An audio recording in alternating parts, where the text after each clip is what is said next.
E aí, meus queridos, tudo bem? Eu sou o Prof. Clayton Reis e hoje a gente vai fazer a resolução de mais uma questão do vestibular da URGS de 2003, que diz o seguinte: um caixote se encontra em repouso sobre o piso horizontal de uma sala, considerado um sistema de referência inercial. Primeiramente, é exercido sobre o caixote uma força horizontal F0, de módulo igual a 100 newtons. Constatando-se que o caixote se mantém em repouso devido ao atrito entre ele e o piso. A seguir, acrescenta-se ao sistema de forças outra força horizontal F1, de módulo igual a 20 newtons, e de sentido contrário a F0, conforme representa a figura abaixo. A respeito da nova situação, é correto afirmar que o trabalho realizado subsequente pela resultante das forças exercidas sobre o caixote no mesmo referencial da sala é igual a... Bom, primeiro nós temos que entender que existe um pequeno pega-ratão na questão, que para entender a questão precisamos entender esse pega-ratão, né? Aliás, para não cairmos no pega-ratão precisamos entender o primeiro momento da questão. Então o que nós temos? Nós temos o seguinte: uma força F0 de valor 100 newtons age sobre a caixa. Se não existisse atrito, essa força seria a resultante e a caixa se arrastaria para a direita. Porém, constata-se que a caixa que estava em repouso se mantém em repouso. Devido ao quê? Devido à força de atrito que surge.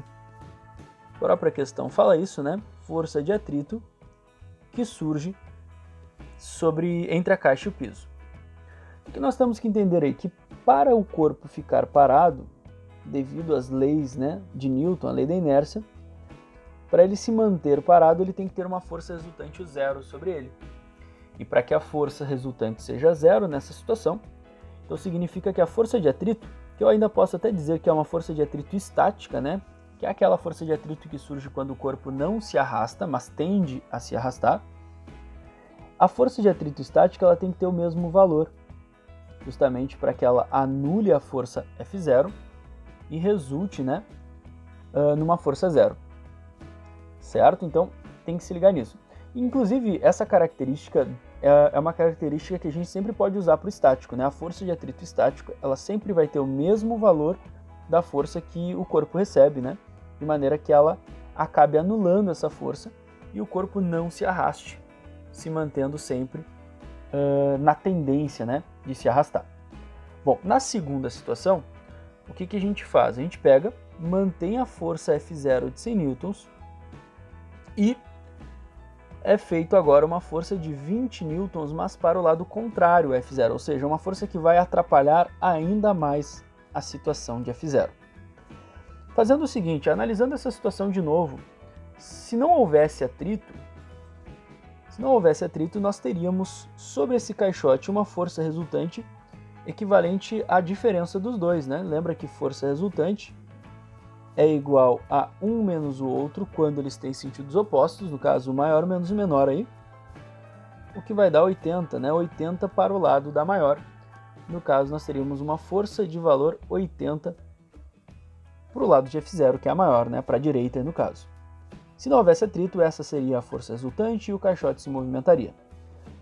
Porém, temos que entender o seguinte: como o atrito estático na primeira situação ele consegue aguentar, né, um máximo de 100 newtons, ele consegue anular uma força de até 100 newtons com a situação anterior, a gente não pode esquecer que ele existe nessa situação nova e que se ele pode chegar num máximo de 100, ele consegue chegar tranquilamente num valor de 80.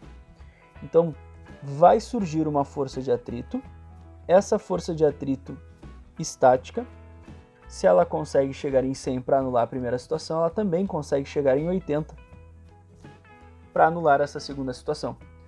Ou seja, podemos constatar aqui que a força resultante vai ser zero novamente e que o corpo vai se manter estático, né? Vai se manter parado, ele não vai se deslocar. Beleza? Então era isso que a gente tinha que se ligar. A primeira situação é para a gente entender isso, que a força de atrito estático chega até 100 e que na segunda situação, como a força que vai gerar o movimento, né, é uma força menor do que 100, o estático consegue ser equivalente para anulá-lo e manter o caixote parado. Resposta certa, então, alternativa A, né? Como a força resultante é zero, o trabalho da força resultante vai ser zero também, né? Já que não temos força, não temos trabalho. Então, alternativa A para essa questão, certo? Espero que vocês tenham gostado, espero que vocês tenham entendido a resolução. Muito obrigado por assistir até aqui. Fiquem ligados aí nas próximas resoluções. E era isso, pessoal. Tchau, tchau e bons estudos para vocês.